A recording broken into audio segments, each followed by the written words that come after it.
जय हिंद दोस्तों। रिसेंटली एक बहुत बड़ी अपडेट निकल के आ रही है, खासकर ईरान और पाकिस्तान रिलेशंस के बीच में, जहां ईरान के सारावन एक सिटी है जो बेसिकली सिस्तान बलूचिस्तान, जहां हम ये बेसिकली बॉर्डर के पास ही पड़ेगा। यहाँ पर 9 पाकिस्तानी की हत्या कर दी गई, उन्हें मार दिया गया है। और ये बेसिकली कहा जा रहा है कि ईरान के साइड में बेसिकली एक अननोन गनमैन, ये अननोन कौन है ये तो नहीं पता, लेकिन हो सकता है कि अननोन गनमैन वही होगा जो कहीं ना कहीं रिसेंटली पाकिस्तान में 2 पाकिस्तानीज को मारा गया था और उसमें पाकिस्तान इंडिया को ऊपर ब्लेम कर रहा था। तो हो सकता है कि वो भी हो सकता है। लेकिन इन सब के बीच में ईरान और पाकिस्तान के जो रिलेशंस हैं, ये कहीं ना कहीं और भी ज्यादा बिगड़ते जा रहे हैं। जहां एक तरफ से चाइना जो मेडिसिन करने की बात कर रहा है, और उन्हीं के भी उसी के बीच में यहाँ पर ईरान में पाकिस्तानियों जो पर्सन उसके ऊपर लगातार अटैक हो रहे हैं। सो जैसे कि आप आर्टिकल्स में देख सकते हैं कि जिस तरह के जो आर्टिकल्स पब्लिश हुए, ईरानियन गनमैन, अभी ये पता नहीं कौन है पर्सन, लेकिन ईरानियन गनमैन की बात की जा रही है। जैसे आर्टिकल्स में लिखा हुआ है, किल 9 Pakistani days after tit for tat strikes between the countries. देखिए, आपको मालूम होना चाहिए कि कुछ दिन पहले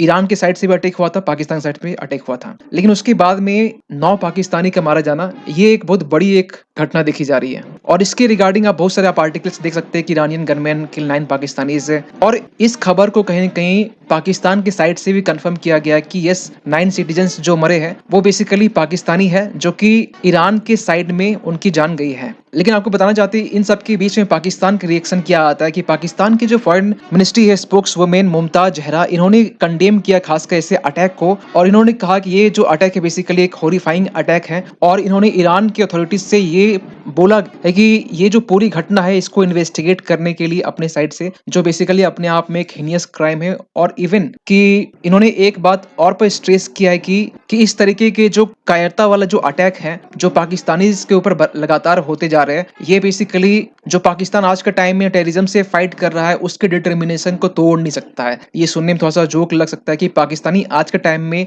आतंकवाद से लड़ रहा है। मतलब वो देश जो पाकिस्तान, जो आतंकवाद का गढ़ है, जो आतंकवाद की भूमि है, वो आतंकवाद से लड़ रहा है। ये मतलब जोक ऑफ द डे बन गया आज का। लेकिन इसी के बीच में ईरान क्या कहता है, ईरान के बेसिकली जो इब्राहिम रईसी है, उनकी तरफ से कुछ बातें निकल के आती है कि जो बॉर्डर है ईरान और पाकिस्तान का, जो बॉर्डर है, जिसकी आप इमेज में देख सकते हैं, ये जो बॉर्डर है बेसिकली दोनों कंट्री के बीच में एक इकोनॉमिक एक्सचेंजेस की अपॉर्चुनिटी दोनों को देता है। और यहाँ पर हमें नीड है दोनों देशों की, यहाँ पर की दोनों देश यहाँ की सिक्योरिटी को इम्प्रूव करे, ताकि जो भी अपॉर्चुनिटीज है, जो बेसिकली जो बॉर्डर की सिक्योरिटी की जो ब्रेक करते हैं, ऐसे लोगों के लिए नेसेसरी एक स्टेप उठाने की नीड है यहाँ पर। उसके बाद में यहाँ पर यह भी कहा गया ईरानियन प्रेसिडेंट इब्राहिम रईसी की तरफ से कि जो दो कंट्री है ईरान पाकिस्तान, जो वो आपस में दोनों भाई हैं, ये भी कहा गया है। इसके बाद ये कहा गया कि ये दोनों का जो रिलेशन अनब्रेकेबल है। ऐसी बातें निकल के आ रही, क्योंकि आपको बताना चाहते हैं कि रिसेंटली आपने एक घटना देखी होगी 16 जनवरी का, यानी कि इसी मंथ की हम बात करें, जहां ईरान के साइड से 16 जनवरी के दिन में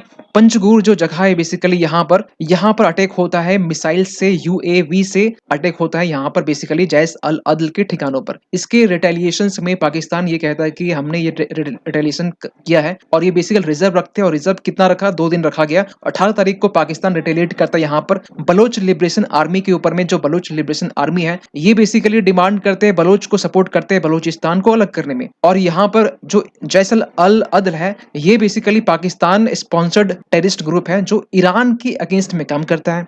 आपको बता दें कि पाकिस्तान एक सुन्नी कंट्री है और ईरान एक शिया कंट्री है, लेकिन ये वाला जो इलाका है ना, ये वाला इलाका यहाँ पर बेसिकली सुन्नी लोग की जो पॉपुलेशन है, ये ज्यादा यहाँ पर रहते हैं। और सुन्नी और शिया के बीच में शुरुआत से नहीं बनती है, तो इसको लेकर यहाँ पर टेंशंस देखे जाते हैं। लेकिन इसी बीच में आपको बता दें कि रिसेंटली हमने एक वीडियो बनाया था, जो कि पाकिस्तान के साइड से ये कहा गया था कि पाकिस्तान में एक अननोन गनमैन, जो कि ये कहा जा रहा है इंडियन एजेंट है, और वो इंडियन एजेंट को ऑनलाइन रिक्रूट किया गया, उन्हें फाइनेंस किया गया, उनसे ट्रेनिंग दी गई और यहाँ पाकिस्तान भेजा गया। और पाकिस्तान में जाकर वो दो दो टेररिस्ट थे बेसिकली, उनको मारा गया है। और इसका जो इल्जाम है पाकिस्तान इंडिया के ऊपर लगा रहा है। इंडिया ने भी इसका जवाब दिया कि भाई जी, जिस तरीके से बीज बोओगे उस तरह का फल तो मिलेगा ना। लेकिन इसी बीच में चाइना की एंट्री होती है। चाइना बेसिकली आपको मालूम होना चाहिए ईरान और पाकिस्तान के मीडिएशन बीच में ये काम कर रहा है। क्यों? क्योंकि चाइना ने पाकिस्तान को ये अश्योर किया कि ईरान जैसे अभी रिसेंटली जो एयर स्ट्राइक किया था, तो पाकिस्तान की जो सॉवरेनिटी है वो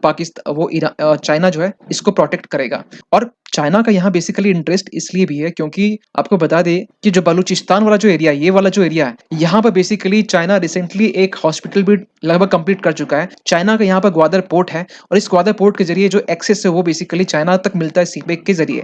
अगर ये यहाँ पर इनस्टेबिलिटी फैली रही तो चाइना को सबसे बड़ा नुकसान होने वाला है। पाकिस्तान तो वैसे भी नुकसान में चल रहा है। लेकिन आपको बताना चाहते हैं इन सब के बीच में चाइना का जो ग्लोबल टाइम्स जो सरकारी अखबार है, उन्होंने भी इंडिया के ऊपर बहुत बड़ा एक इल्जाम लगाया था। इसके रिगार्डिंग हमने वीडियो बनाया है और इन सब के जो लिंक है डिस्क्रिप्शन में हम दे देंगे। इसमें चाइना ने बेसिकली ये कहा कि चाइना के पास में एविडेंस है, सोर्सेस है, प्रूफ है कि इंडिया जो है 100% टेररिज्म को सपोर्ट करता है। और ये तब निकल के आया, ये 22 जनवरी के आर्टिकल्स है और इसके रिगार्डिंग अगले दिन हमने वीडियो बनाया था।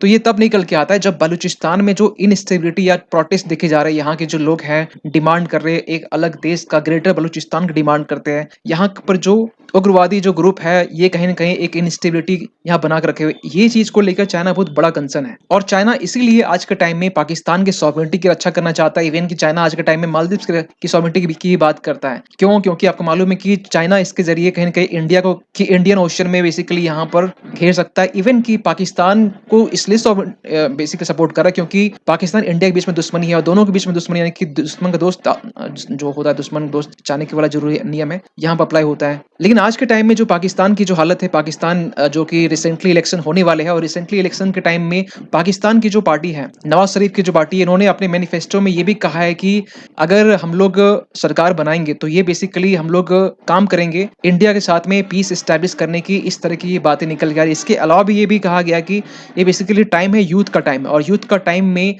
इन्होंने यहाँ पर फोकस किया है कि जो स्टूडेंट्स यूनियन है उसको सपोर्ट किया जाएगा, फिर से रिस्टोर करने की बात की जाएगी, लोकल गवर्नमेंट पे फोकस किया जाएगा, प्रोविंस में फोकस की जाएगी। इसके अलावा सबसे बड़ा एक जो मैसेज निकल के आता है वो पीस का, जो कि इंडिया के साथ इन्होंने करने की बात कही है। तो पूरा कहानी, अभी तो इलेक्शन होने वाले, अभी क्या निकलता है वो तो बात की बात है। लेकिन इन सब के बीच में इंडिया पाकिस्तान के जो रिलेशन है ये कहीं ना कहीं और ज्यादा टेंस हो रहे हैं। क्यों? क्योंकि इस बार के इलेक्शन में पाकिस्तान यहाँ पर अपने मैनिफेस्टो, चाहे जो भी पार्टी हो, ये यूज नहीं कर रहा है कि कश्मीर कश्मीर कश्मीर। लेकिन पिछली बार जब इलेक्शन हुआ था पाकिस्तान में तो कश्मीर का राग बहुत ज्यादा ही अलाप रहे थे। लेकिन इस बार जो कश्मीर का राग है वो कोई नहीं अलाप रहा है। कुछ पार्टियां कर रही है लेकिन ये कहीं ना कहीं छोटी मोटी पार्टीज में, लेकिन जो बड़ी पार्टीज है कश्मीर का राग नहीं अलाप रही है। तो ये बहुत बड़ी बदलाव है खासकर पाकिस्तान के इलेक्शंस में। लेकिन इन सब के बीच में ईरान और पाकिस्तान के जो रिलेशंस है, जो अभी रिसेंटली जो घटना हुई, इसको लेकर कहीं ना कहीं और भी ज्यादा बिगड़ सकते हैं। और इन सब के बीच में आपका क्या मानना है कमेंट कीजिएगा। मिलते हैं किसी अगली वीडियो में, तब तक के लिए थैंक यू सो मच।